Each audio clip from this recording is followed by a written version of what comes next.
Leadership styles shape how teams operate. Let's explore 10 common approaches.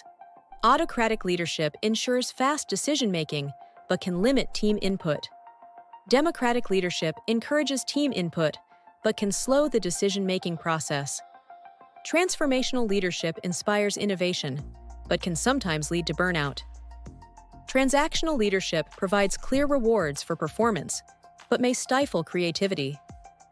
Laissez-faire leadership encourages independence, but can lead to disorganization. Servant leadership prioritizes the team's well-being, but may lack decisiveness. Bureaucratic leadership provides stability, but can resist necessary change.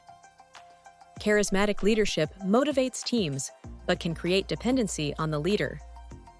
Visionary leadership drives long-term goals, but may overlook day-to-day operations. Coaching leadership develops individual talent, but requires time and commitment.